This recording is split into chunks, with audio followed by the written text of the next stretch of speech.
If it's true that he who dies with the most toys wins, then Ritchie Lucas is definitely in the running.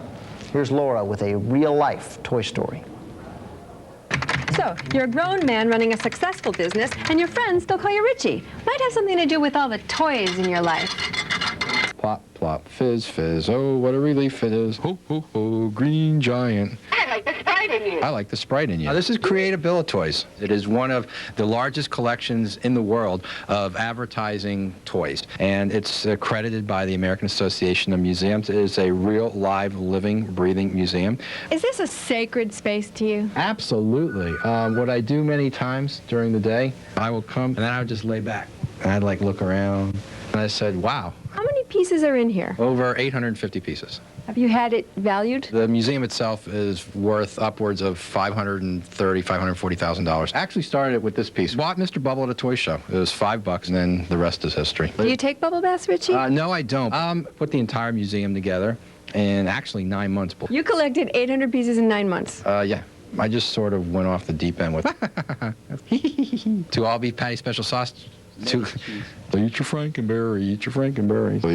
It's great. To all beef patty, special sauce, lettuce, cheese, pickles, onions on Sesame Street. Yeah. I want to eat your cereal. Blah. I like Bumblebee, Bumblebee tuna. I like Bumblebee, Bumblebee tuna. That's a really great campaign. Probably this little guy probably did more for cat food than anybody else. Meow meow meow meow meow meow meow meow meow meow meow meow meow. You know, it wasn't really heavy duty on the lyrics or the writing, but a lot of meows. It was one of the most successful campaigns. Don't you know? I heard it through the grapevine. Do do do do do do do do do do do do do do. What was a major flop campaign? This is for Mount Olive pickles, and this looks like one distressed pickle. Eat me, eat me. Yes, very angry pickle. Give an example of a good ad campaign of a same product going head-to-head. Yeah, it would have to be Burger King versus McDonald's. How do these guys fight? He'd probably come up, like, smack, Ronald, and Ronald would hit him back, and then he'd just go back and forth and back and forth. Can you imagine if they merged? Wow, they would rule the world.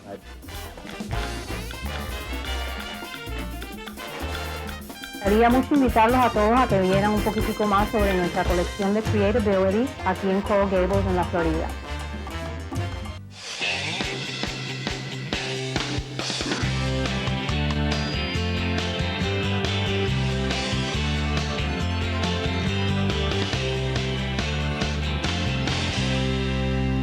Welcome back.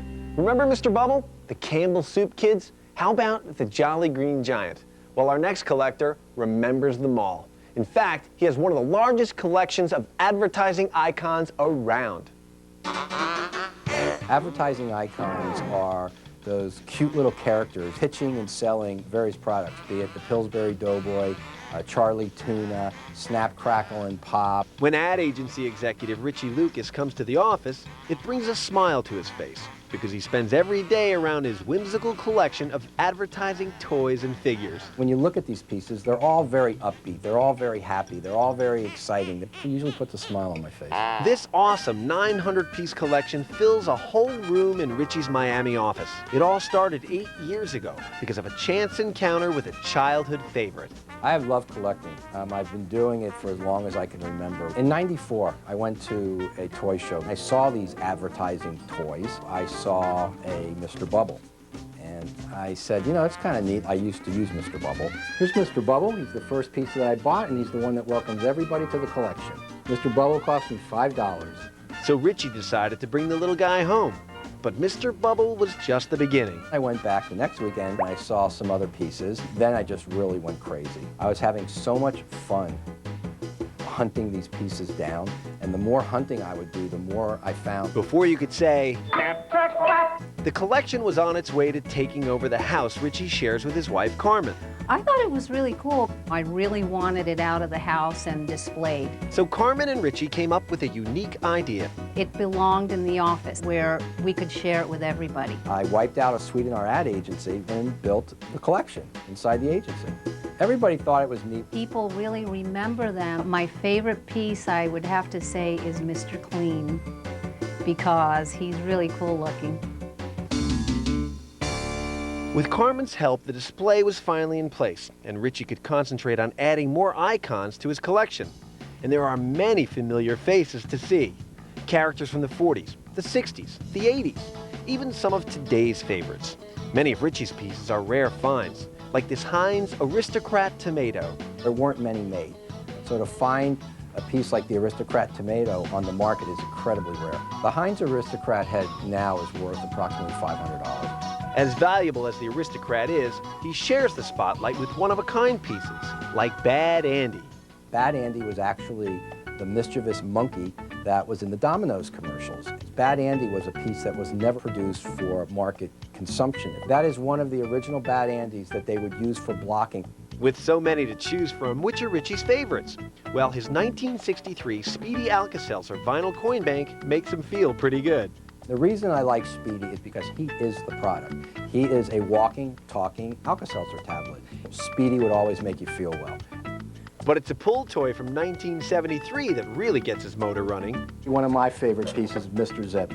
This little guy helped the United States government introduce the zip code system. He's a real friendly guy, always smiling, always looking both ways when he's delivering the mail. And that's the Mr. Zip logo, U.S. mail. Mr. Zip costs $35 and now is probably worth about $175, $180.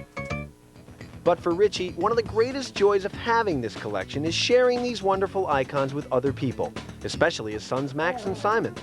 The kids have always seen this collection. It's always been around them. They think it's hysterical. Every time they come, they will go to a different cabinet and check out a different piece. And the personal satisfaction Ritchie gets from preserving these beloved advertising characters keeps the collection going strong. Having this collection makes me feel as if I'm a guardian of pop culture, both past and present. I would love to be able to share with as many people as possible. My love of the collection never ends.